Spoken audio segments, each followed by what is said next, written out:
CNN's Chris Cuomo defends Antifa. The mainstream media failed to report on a foiled Islamic terror plot, and leftists embrace the hijab. I'm Michael Knowles, and this is The Michael Knowles Show.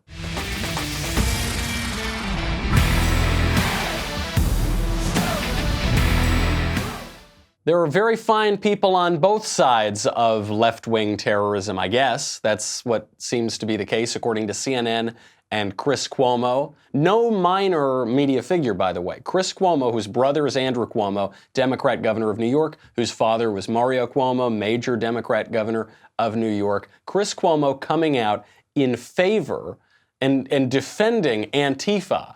He's speaking out of both sides of his mouth. He says, I'm not defending Antifa, but come on, these guys are pretty good. We'll take a look at that in 1 second and explain, as always, why the left gets things exactly backwards. They get it backwards on violence. They get it backwards on dirty tricks. They get it backwards on the media. They even get it backwards on popular culture, on the hijab, on sports. It's a really crass moment right now for the left as they go on the attack against conservatives for being violent. But first, Wise Company. Oh, you know that you need to be prepared in any sort of emergency. Wise Company takes an innovative approach in providing dependable, simple, and affordable freeze-dried food for emergency preparedness and outdoor use. Wise Company meals are designed to protect your most valuable asset, your family. When government resources are strained, it can be days, if not weeks, before you can get to fresh food and water. You cannot rely on someone else. You have to rely on yourself. You can't know what tomorrow may bring, but you can have peace of mind knowing that you'll be ready with all you need. You've been reading the news. A lot of pretty scary events out there. Violence, political uncertainty. Don't put yourself in a situation where you need something that you don't have. Get prepared today. Not only is Wise emergency food excellent, it tastes very good, the quality is unmatched. They don't just slap their name on some other product that someone else gave them. All their ingredients are chef-prepared internally by Wise Company. By doing this, they cut out the middleman. They pass the savings on to you. There is no excuse in waiting until it is too late. There's no better time to prepare than now. Wise emergency food is an investment in peace of mind for your family. This week, my listeners can get any Wise emergency or outdoor food product at an extra 25% off the lowest marked price at wisefoodstorage.com when entering Knowles, Knowles, at checkout, or by calling 855-453-2945. Plus, shipping is free. Wise has a 90-day, no-questions-asked return policy, so there's no risk in taking the initiative to get yourself and your family more prepared today. That's wisefoodstorage.com, promo code Knowles. Get any Wise emergency or outdoor food product, extra 25% off, and free shipping. We have been hearing for weeks now, actually we've been hearing this for years, but it's ramped up in recent weeks, how awful it is that Donald Trump and Trump supporters defended the neo-Nazis at Charlottesville. Now, you know that never happened. He never defended them. Well, we've been told it's awful that he drew a moral equivalence between peaceful protesters and neo-Nazis. He never did that. Well, it's awful that he said that there were fine people among the neo-Nazis. He never did that. We've been hearing this ramping up for weeks and weeks and weeks. Meanwhile, Chris Cuomo on CNN defends Antifa, a domestic terror organization. Here he is. And talk about Antifa. I've watched them in the streets protesting in different situations, okay? There are certainly aspects of them that are true to a cause. That is a good cause. They want social justice. They want whatever they want in that context. You tell me when that has ever happened. You tell me when that has ever happened with neo-Nazis, where they have ever been doing Chris, Antifa the right is not thing. a good cause. Antifa does not have good aims. Antifa wants power, wants political power taken through force. That's what Antifa is all about. I mean, they are the inheritors of Nazis and brown shirts. I am not here to espouse Antifa or any group on the political spectrum. Sounds like it. No, because you want it to be like that, because you want it to be simple. No. And you want to be able to run away after something like this and say, Cuomo loves the alt-left. He loves them. And you know it's not true. You know it's BS. What I'm saying is this. You don't draw a moral equivalence between neo-Nazis and the people there to fight against them. You don't do it in that context because it's not what we are about in this country. First of all, it is simple. Antifa are terrorists. They are domestic terrorists who use violence to effect their political ends. It is simple. He says that his people on the panel want this to seem like a simple discussion. It is simple. Antifa are terrorists. Also, Chris Cuomo, at the beginning of that clip and at the end of that clip, defends Antifa. At the beginning of it, he says, look, there are elements in Antifa which are really good. You know, they want really good things. No, there aren't. They are terrorists. They wear black face masks and they go out explicitly and exclusively to commit violence. They're not good people. None of them are. There are no very fine people in Antifa. Then at the end, he says, no, that's not really what I'm saying. I'm just saying that you can't draw a moral equivalence between Nazis and the people fighting against them, between fascists and the people fighting against fascists. By the way, Antifa are fascists. They use the tactics of fascists. They have fascist goals. They even dress like fascists. They wear the black shirts, which are the mark of Italian fascists, the people who invented fascism. So not only can you draw a moral equivalence, they are equivalent, but what Chris Cuomo is saying is actually a little bit of a grander claim than that.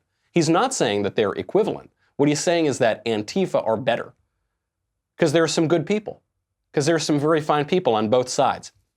According to the FBI and the Department of Homeland Security, Antifa are domestic terrorists. It's not just a term we're throwing around. That's according to the federal government. What have we seen Antifa do? Well, you saw one of those guys bust in and attack me when I was trying to give a speech at the University of Missouri-Kansas City a few weeks ago. You saw this at Tucker Carlson's house. A group of Antifa terrorists show up at his house, try to bust in his door, break his front door, chase his wife so she has to hide in the pantry until someone can come home, until the cops can get there. And then outside of his house, they chanted, quote, Tucker Carlson, we will fight. We know where you sleep at night. Tucker Carlson. What crime has Tucker Carlson committed? He hosts a television show on cable that they don't like. So they go, they break his property, they deface his property, they drew big anarchist symbols and paint on his house, and they terrify his wife, and then they threaten him where he sleeps at night. But according to Chris Cuomo, there are some good people, they have some good aims, they have some good goals. Now we're just learning, there's a new FBI report out, that Antifa has been coordinating with a Mexican cartel leader to try to start a rebellion, a violent rebellion on the border and attack our Border Patrol agents and attack our military and attack our federal officials. So they were working with a Mexican cartel leader named Cobra Commander, whose other nickname is the Mexican Rambo. They sound like good people, don't they? Good people, but very fine people on both sides. What they were working with this cartel leader for, according to the FBI report, is to get weapons for their group from a Mexican cartel and then use those weapons to kill cops and to kill Border Patrol agents and to cause disruption along the border. Antifa, working with Mexican cartel leaders to buy guns to kill cops. Very good people, very fine people on both sides. The FBI report writes, quote, they were working together to set up camps to train activists and become, quote, community defense militias. What does that mean? Goes on. Organizers planned for the camps to be used as staging platforms from which 5-person units would form to train anarchists in fighting, combat, and conducting reconnaissance, and then launch to disrupt U.S. government operations along the border. Very fine people. Specifically, one of the people that apparently was behind this was an activist named Evan Duke. So you've got one of the biggest voices in the mainstream media, and one of the most mainstream. This guy, Chris Cuomo, is at the heart of Democrat politics. You also have major figures in academia, and not just some fringe lunatic professor from Cal State LA. You've got a professor at Dartmouth College, one of the oldest colleges in the country, older than the United States, Mark Bray, going out and saying the same thing Chris Cuomo just did, except even a little bit more clearly. Antifa, yeah, they can be pretty good people. The question, if we take a big step back historically and say, all right, when was it legitimate to stand up and defend oneself against fascism in the 20s and 30s? How bad did it have to get? Now, today is not the same as the 20s and 30s, but there are enough parallels for us to be having this conversation. And so the question is, How bad does it have to get to defend oneself? Anti-fascists argue you don't let it take the first step. You stand up to it, sometimes in a preemptive self-defense. And that's sort of something that people have trouble grappling with. But they argue don't let it grow powerful enough until it's actually at your front door. Well, I mean, that's a fairly controversial thing to say. Preemptive defense, meaning you hit first, that's going to rub some people the wrong way, obviously. Preemptive self-defense, if that is not the most Orwellian phrase you've ever heard. Violent peace, peaceful war, preemptive self-defense. Speaking of safety, Ring's mission is to make neighborhoods safer. You know about Ring. I talk about it all the time. Ring has a smart video doorbell and camera that can protect millions of people everywhere, and does. Ring helps you stay connected to your home anywhere in the world. So if some wacko Antifa guy with a weird mask on his face shows up to your door, you'll be able to see him. You'll also be able to communicate with him. You'll get an alert, and you will talk to him all from your phone, whether you're in your house, whether you are at the office, whether you are on vacation, wherever you can talk to them. That is thanks to the HD video and two-way audio features on Ring devices. I will say, as somebody who gets threats with some regularity, as somebody who, when I go to these colleges, occasionally gets physically assaulted, it makes me feel a lot safer to have Ring. I give Ring out to all my friends as housewarming gifts. Our senior producer, Jay Hay, has Ring. Two wacko drug-addled people showed up to his house at 3 a.m. He spoke to them from his bedroom, let them know somebody was at home. They skedaddled because they didn't want to have to deal with somebody. They didn't want to be seen, and that video gets uploaded to the cloud, so you'll be able to identify whoever that is. Even if they steal your Ring, by the way, it'll already be in the cloud, so you can send it to the cops. As a listener, you have a special offer on a Ring starter kit available right now with a video doorbell and motion-activated floodlight camera. The starter kit has everything you need to start building a ring of security around your home. Go to ring.com/Knowles, Knowles, ring.com/Knowles.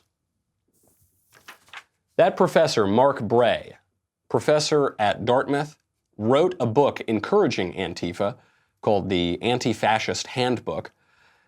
Mark Bray comes up with a clever little defense of the Antifa terrorist tactics. He calls it preemptive self-defense.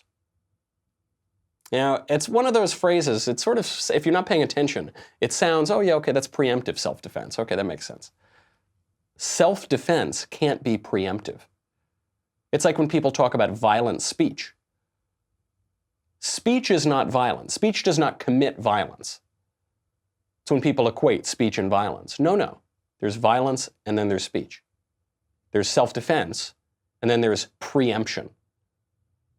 Preemptive self-defense means aggression.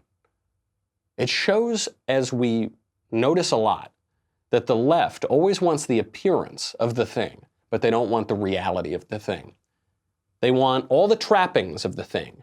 They don't want the essence of the thing. They want to seem like they're just playing defense. They're the victims. They're being attacked, and they are just defending themselves. But they're not going to wait until they get attacked because nobody's really attacking them.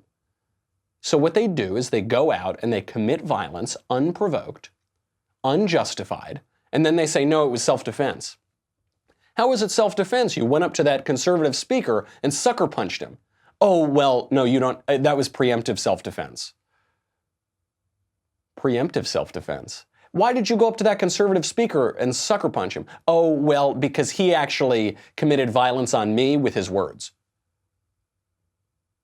Well, from my vantage, it looks like conservative speakers are there talking, and then leftist thugs go up and physically attack them. No. It's preemptive self-defense. That's what they're saying. Now, the left is not peaceful at the moment. The left is not advocating for peace. The left is advocating for violence in their rhetoric, and in these cases where violence erupts, usually it's on the left. Not all the time, but usually it's on the left. They want to appear primarily peaceful, but they're actually eager and encouraging of committing violence. This brings us to another important rule to keep in mind when you're watching the mainstream media, when you're in class, when you're looking at politics. The left accuses the right of doing what the left actually does. You can bet on it. This is always true. They accused President Trump and Trump supporters of praising neo-Nazis or of drawing a moral equivalence between peaceful protesters and neo-Nazis. Trump never did that. The left did that. You just saw it happen twice by fairly prominent figures.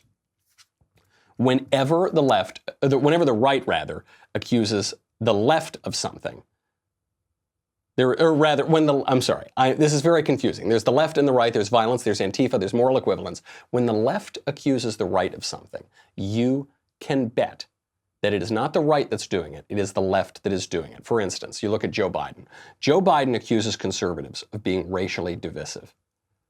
He's going on this whole spiel now about how we need to make America moral again because Trump is so racist and bigoted and awful.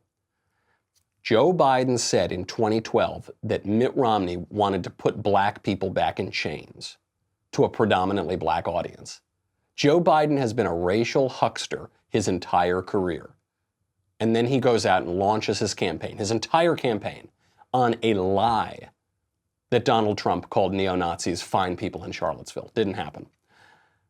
Supporters of the Clintons, supporters of Bob Menendez, supporters of Eliot Spitzer, of Anthony Weiner, of all sorts of Democrat sexual degenerates, are accusing Republicans and conservatives and Trump supporters of being unfair to women, of being harsh on women, misogyny, sexism.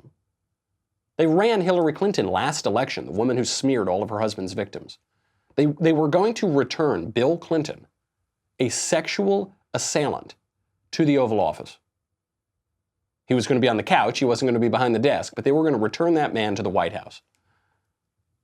How about when Democrats accused Republicans of colluding with the Russians for 2 years? They said that Republicans and Trump colluded with the Russians for 2 years. They went out, they made a deal with Vladimir Putin, they rigged the 2016 election, they robbed it from Hillary Clinton. It's an illegitimate presidency because it was bought and paid for by Vladimir Putin, and Trump is a puppet of Vladimir Putin. What do we find out? The only people who colluded with the Russians were the Democrats. How did they collude with the Russians? Because they paid Fusion GPS to commission an Oppo research file written by Christopher Steele, which used information procured from, you guessed it, the Russians. Where else could that information have come from? Now, it turned out to have been disinformation. The Democrats literally colluded with the Russians. The federal government, too, because the federal government then, under Barack Obama, used that Steele dossier as a cheap excuse to get surveillance warrants for the Trump campaign. So the federal government, those deep state agents, as they're called, and the Democrats spent 2 years accusing Donald Trump of doing something that not only he didn't do, that they did themselves. This is also, it comes out in how they report on it. So anytime an act of violence can be tied to the right wing, you are going to see right away in the headline, right-wing violence, conservative violence, Trump supporter violence. You're going to see that reported on breathlessly for weeks, if not years. Charlottesville is a good example of this. Charlottesville was radical right-wing. I guess they share some views of the left, but they probably would call themselves right-wing, those neo-Nazi types. Radical fringe, there were probably 200 of them in the entire country. They go out, they commit violence. Donald Trump explicitly condemns them. 2 years, you hear the left. Right-wing violence, Trump supporter violence, conservative violence. Anytime an act of violence can be tied to the left wing, it's buried. It's totally buried. There was a terrorist attack that was foiled over the weekend. A left-wing Islamic domestic terrorist attack. Have you heard about that? Have you read about, has that been all over the mainstream media? Did you see that on the evening news? Did you read about that in the New York Times? Probably not. If you did, it was probably just a little story, and probably it left out a lot of details. This guy, Domingo, was, according to prosecutors, making posts online that expressed support, this is from the prosecutors, expressed support for violent jihad, a desire to seek retribution for attacks against Muslims, and a willingness to become a martyr. He had considered attacking Jews, churches, and police officers, but instead, he decided he was going to detonate an IED at a Long Beach extreme right-wing rally on Sunday morning, but the rally was called off. He posted a video last month expressing his belief and support for Islam. Okay, this is not only a left-wing guy, he's targeting right-wing groups, he's targeting conservative institutions, he's targeting religious groups, Jews, churches. How do you think this is covered by the mainstream media? Do you think it was Islamic terrorist plot foiled? Left-wing terrorist plot foiled? No, probably not. This is how CBS reports it. Quote, Army vet arrested in foiled terror plot apparently wrote, America needs another Vegas event. Look at the brilliance. Look at how clever the left is in writing that headline. So they lead with Army vet. I guess the guy had been in the Army. When you hear Army vet, do you think right-wing guy or left-wing guy? Probably you think right-wing guy. Look, there are plenty of Democrats in the military, but when you read that, you just assume he's a military guy, he's probably on the right. Then terror plot. This is also coming in the wake of that awful synagogue attack last Friday. And you hear, America needs another Vegas event. What was that Vegas event? We actually don't really know much about the motivations for that Las Vegas shooting. But what we do remember are the responses to the Vegas shooting. We know that the left wing made a major push for gun control after that, to ban guns that would not have stopped the attack. And we know the right defended those guns in the Second Amendment. So just even setting up that paradigm, we need another Vegas attack. What do I remember about Vegas? I remember the right was fighting for Second Amendment rights around, okay, and Army veteran, okay, so probably not a left-winger. How do they then open up the article? Quote, a U.S. Army veteran is being held without bail, accused of plotting an attack to avenge the killing of Muslims. That's the first sentence in the article on CBS. So he's not doing it because he's a terrorist. He's not doing it because he wants to kill innocent people. He's not doing it to advance his political agenda. No, he's doing it to avenge. That's the verb they use, avenge. See, it's defensive. Self-defense. It's not preemptive. I guess it is preemptive self-defense because he's going to avenge. Imagine if it were a right-winger. Would they use the word avenge? How did the Boston Globe report on this? California terror plot by Army veterans stopped, U.S. officials say. Not by Muslim, not by left-winger. No, Army veteran. Here's also from this wasn't the Boston Globe. I don't have the source here, another mainstream news source. Los Angeles terror plot. Law enforcement prevents attack aimed at mass casualties. Oh, that was the subtitle of the Boston Globe. It's an attack aimed at mass casualties. What kind of attack? Whose attack? Who wants it? LA terror plot? It was a left-winger. They don't say that. How about after that shooting at the synagogue, after the Poway shooting? There was a white supremacist who committed that shooting. That white supremacist, in his manifesto, condemns Donald Trump, condemns conservatives, explicitly. How does the Daily Beast report on that? Quote, why conservatives keep getting anti-Semitism wrong. Conservatives are getting it wrong. It's really probably conservatives' fault. Even though the terrorist who shot up that synagogue explicitly said he hates conservatives and he's not a conservative.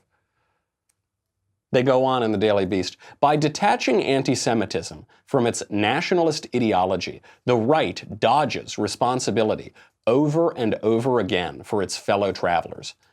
Anti-Semitism on the right, that's what the left is going to talk about. The left just ran in the New York Times a cartoon of Benjamin Netanyahu, Prime Minister of Israel, as a dog leading a blind Trump who's hunched over like a caricature of a Jew on the internet, with a classic trope of a Jew with a yarmulke on his head. You can compare that cartoon to propaganda published by the Nazi Party in 1940. They are identical. There's a similar cartoon of Jews leading Winston Churchill like a dog, walking him right in front of them. The same imagery. You've got Ilhan Omar, an elected Democrat congresswoman, who is engaging in anti-Semitic tropes all the time, accusing Jews of being disloyal to the United States, saying the only reason to support Israel is because it's all about the Benjamins, baby, because Jews are bribing everybody, saying that Israel has hypnotized the world and praying to Allah to wake up people up to the evil deeds of Israel, laughing at Islamic terrorist groups like Hamas and Al-Qaeda and Hezbollah, associating with groups tied to Islamic terrorist groups, defending Islamic terrorists from receiving their just punishment in the United States. And then the left is going to accuse the right of widespread anti-Semitism.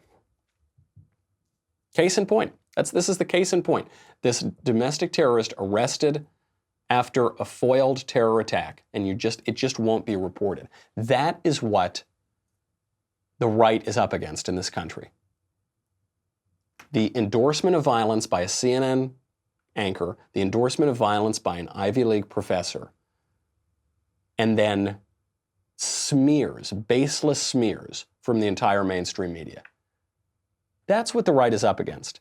And this leads to some dirty tricks in politics. Dirty tricks on the right, dirty tricks on the left. But there's a big distinction between how the right uses dirty tricks and how the left uses dirty tricks. We'll get to that in a second. We also have to talk about the latest with poor old Joe Biden. Joe Biden's having a real rough go of it. And we'll talk about Democrats embracing the hijab and transgenderism. But first, I've got to say goodbye to Facebook and YouTube. Head over to dailywire.com. $10 a month, $100 for an annual membership. You get me, you get the Andrew Klavan Show, you get the Ben Shapiro Show, you get the Matt Walsh Show. You get to ask questions in the mailbag coming up on Thursday. You get to ask questions backstage. You get the Another Kingdom podcast. And you get the Leftist Tears Tumbler. They taste just as good as ever, and as 2020 heats up, they're only going to get better. Go to dailywire.com. We'll be right back.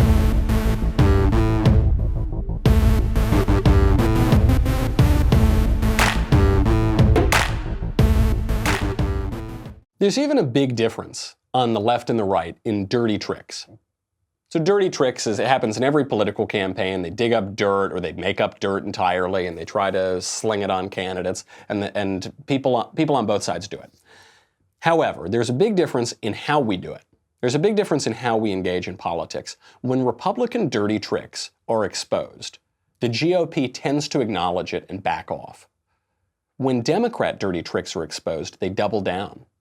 They get even more intense. Here's a good example of this, was trending yesterday, is this guy Jacob Wohl, who I guess is an internet troll, basically. I only know him as a Twitter account, and he's vaguely right-wing, and he likes Donald Trump, and apparently he tried to sling a dirty trick at Pete Buttigieg.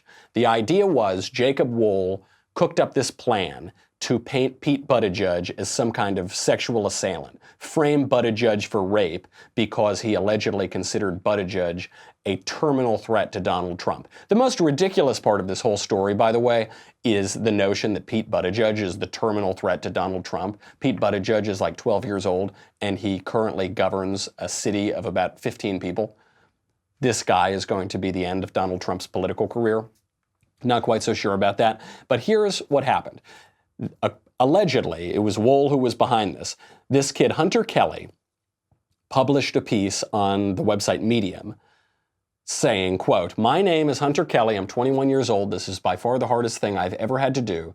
For the past 3 nights, I've not slept even a single hour. I've vomited 8 times. I was sexually assaulted by Mayor Pete Buttigieg. I didn't know who he was back in February, only that he told me he was an important politician. When I started seeing him on television 3 weeks ago as a presidential candidate, I thought about coming forward.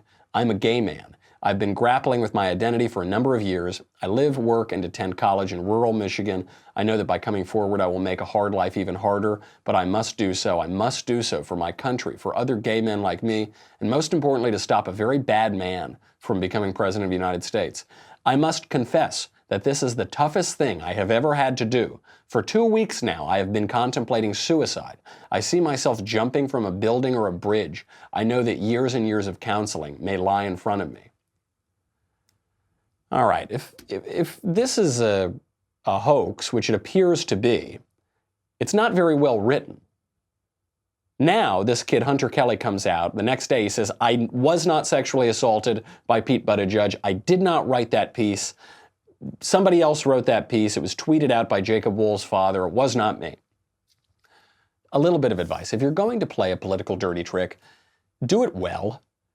Execute it well. This guy, Jacob Wool, is the same guy who's being accused of trying to frame Bob Mueller for rape. Back during the special counsel investigation, before we knew that it would exonerate Trump, there was an attempt to frame Bob Mueller for rape. If you're going to play a dirty trick, maybe don't go after the former head of the FBI. Maybe that's going to be a tougher one to pull off. If you're going to do it, maybe make sure that the mark you're using doesn't come out and contradict you the next day. It's just so ridiculous.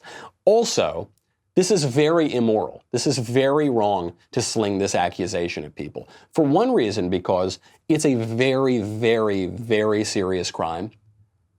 It's not like this guy accused Buttigieg or smeared Buttigieg as having had an extramarital affair, which is also terribly immoral, but it's not as serious a crime. That's the kind of old school political slander. You would say, oh, he's sleeping around, he's cheating on his wife or cheating on her husband or whatever. This guy raped me. That's a very serious crime, and it needs to be treated seriously. Unfortunately, the left has slung these accusations all over the place. There have been so many hoaxes, especially on college campuses, proven hoaxes, demonstrated hoaxes, admitted hoaxes, that now people look on accusations of rape and sexual assault with a lot of skepticism. The left did that. The right should not exacerbate that. That's a really awful thing. It's the worst thing you can be accused of. I can really think of very little that would be worse to be accused of than rape or some kind of sexual assault. Very bad idea. Really, really awful stuff. At least the right is calling it out. When this started trending yesterday, everybody was dunking on this guy, Jacob Wool. There were even memes going around about it, how the left and the right are only united in dunking on this guy, Jacob Wool. Now, you'll notice this is the first time basically anybody is reporting, even on the suggestion, that Pete Buttigieg raped somebody. Why? Hadn't really heard about it. Nobody takes these things that seriously, these kind of sensational accusations. It didn't seem to be true, and we don't want to get down in the dirt on something like this. It's a really horrific thing. What about the left, though? The left has been using fake sexual assault allegations as a cudgel for decades. How about Anita Hill? Joe Biden is getting a lot of flack right now for how he handled the Anita Hill accusations against Clarence Thomas when he was being confirmed to the Supreme Court. And he's getting flack from the left because he wasn't able to successfully torpedo Clarence Thomas's nomination on Anita Hill's accusations. But it's worth going back and revisiting Anita Hill's allegations because she lied. And we know that she lied. There were discrepancies between her FBI interview and her congressional testimony, her testimony before the Senate Judiciary Committee. Major discrepancies, even though the interviews happened right back to back. And what Anita Hill tried to lie about, eventually it came out, is that she was told that if she gave her testimony, it would torpedo Clarence Thomas's confirmation. Now, it didn't, fortunately, but there was clear motivation. What she was saying was being contradicted by many people who worked for Clarence Thomas for a very long time. And by the way, Joe Biden himself thought that Anita Hill was lying. He said this, this just came out, this was in Arlen Specter's book, so take it for what it's worth, but this is at least according to Arlen Specter, who was there. He said, quote, after this exchange, Biden recessed the committee. Biden told me in November 1998, it was clear to me from the way she was answering the questions, she was lying. At that point, I truncated the hearing and recessed it early for lunch, Biden said. I turned to my chief of staff and said, go down and tell her lawyers that if her recollection is not refreshed by the time she gets back, I will be compelled to pursue the same line of questioning the Senator Specter did, because it seems to me she did what he said. Obviously, this is true. Anybody paying attention to this at the time, or anybody who's looked at the history of it, knows that Anita Hill lied in multiple instances, including Joe Biden. Now Joe Biden goes out and he says, I'm sorry, I should have been nicer to Anita Hill. Because what the left does is doubles down on their dirty tricks. Even among the worst accusations of all, sexual assault and rape. How about Christine Blasey Ford?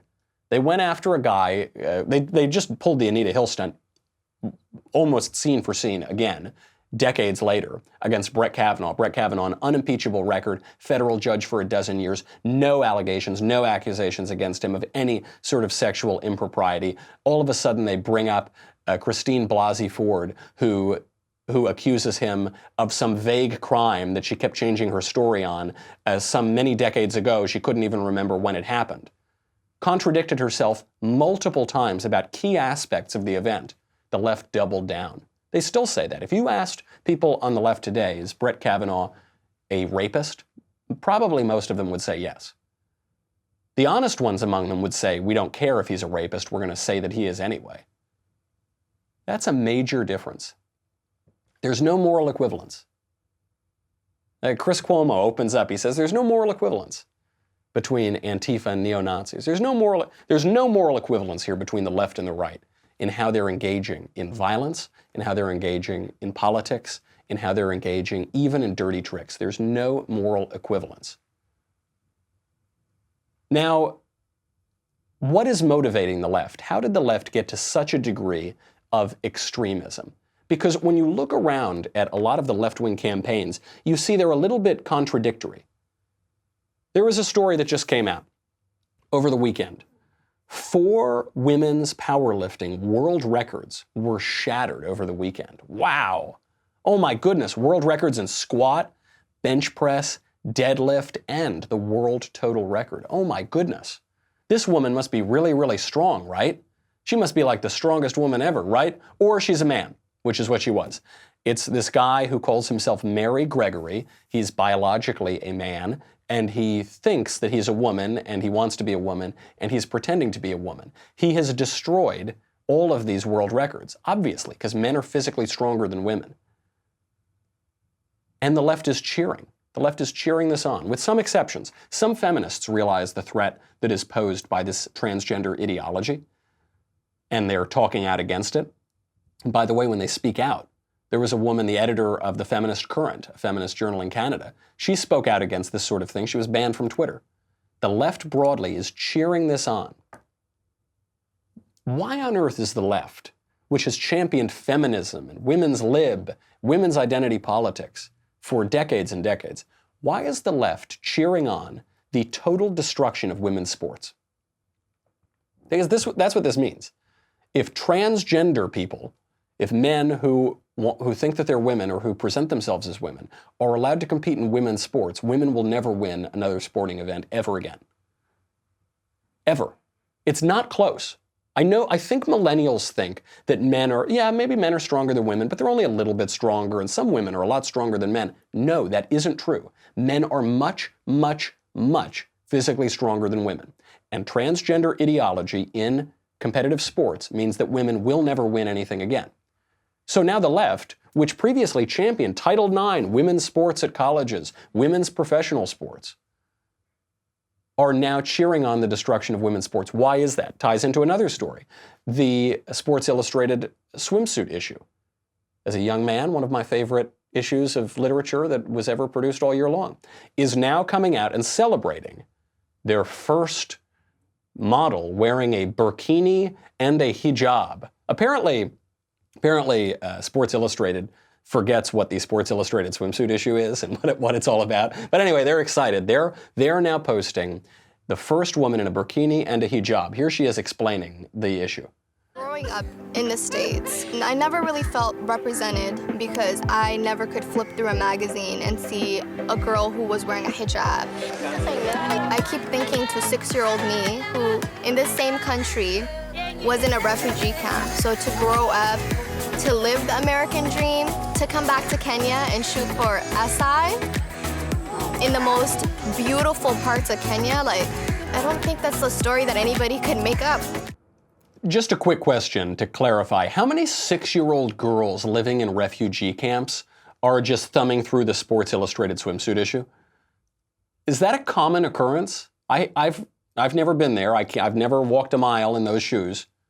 It just seems to me that refugee camps don't get a steady stream of the Sports Illustrated swimsuit issue in, and even if they did, that 6-year-old girls are not usually thumbing through it. 6-year-old boys, on the other hand, sometimes take a little peek at the swimsuit issue, but not 6-year-old girls. So I'm a little skeptical of all of that. But she's obviously promoting this and being used to promote this idea. But what is the hijab? The hijab is the head covering. There are varying degrees of these sort of facial coverings. There's the abaya, there's the burqa. Now, what is it? Because this is being heralded. In Sports Illustrated, they write, Halima Aden makes history as the first model to wear a hijab and burkini in Sports Illustrated swimsuit. The hijab is a tool used to keep women down in many countries on earth. It's not exclusively what it is, but it is certainly partially that. In Saudi Arabia, women can be lashed for going outside without wearing their hijab. And this happened in 2016. There was a woman who went outside without a hijab, actually without an abaya, that's the full body covering. And not only was she lashed for this, not only was she punished by the government, there were many calls for her execution on social media. A lot of posts said, quote, the least punishment for her is beheading her. Another one, kill her and throw her body to the dogs. Another one, we want blood. Another one, we demand utmost punishment, for the state has rules that she did not respect. It is a tool of telling women what to do, keeping them down, and oppressing them in many countries on earth. Now, that's not all that it is, because their head coverings are popular in every culture. Everything from shawls to mantillas to baseball caps. There are head coverings. Women wear hats, right. But what is the purpose of it? When it's used even in religious settings, the purpose is a sort of modesty, or a recognition. In the Catholic Church, for instance, when you wear a mantilla, it's a recognition of women's particular holiness. Okay, modesty, holiness, sanctity, even giving the hijab, the most charitable read you possibly can. When has the left been interested in modesty and holiness and sanctity? The left hosts slut walks. They host events called Shout Your Abortion. They mock the church. They boo God at their party conventions. Are we now really supposed to believe that just in this one example, the left is interested in modesty and sanctity and holiness? No. What is this all about? These two stories in particular, the transgender ideology obliterating women's sports and the left embracing women wearing the hijab, what they show is that the left is not interested in any sort of positive or constructive agenda. They are only interested in a destructive agenda. The way to dictate their agenda is to come out in favor of something. If you're on the right, come out in favor of a tradition or an institution or a law or some aspect of order, physical order or divine order or moral order, and then the left will oppose it. How has the left become so radicalized in recent years? You had Chuck Schumer voting for the border wall in 2006. Now the left is saying walls are immoral, ineffective, too expensive, awful, terrible things. How did that happen? Because Donald Trump is for the border wall. And the border wall is as traditional as anything. Walls are the most traditional defense in the world. There's a book that just came out. Called Walls. It's by a guy named David Fry. It's a history of civilization in blood and brick. Walls are about the oldest thing in our civilization. It's tradition itself, tradition embodied, and so the left hates it. The nation, quite traditional, the left hates it. The distinction between men and women, now the left has to oppose that. But if there's no distinction between men and women, then there's no separate category for women. There's no such thing as feminism. There's no such thing as women's sports. Doesn't matter. The left just has to oppose, as radically as possible, the tradition. The left has to oppose the established order. Yeah, we want to go out to slut walks. We want to shout our abortion. Yeah, we want to free the nipple. You remember the Free the Nipple campaign? That was like 6 months ago. A big campaign on the left to allow nipples and completely exposed breasts on social media platforms. And now, 6 months later, yeah, we love the burkini. Yeah, that woman needs to cover up every inch of her body. Yeah, lash her, lash her. We want blood. We need to execute. No, I don't. It's hard to tell which are Saudi Arabian mobs and which is the American left. Because there's no guiding principle. There's no bedrock. There's no positive agenda that's being promoted. It is just opposition to tradition, opposition to the established order. And there is no moral equivalence there between the people who want to build and the people who want to burn things down. That's our show. We got more to get to, but we'll have to do it tomorrow. Come back, get your mailbag questions in. In the meantime, I'm Michael Knowles. This is The Michael Knowles Show. I'll see you then.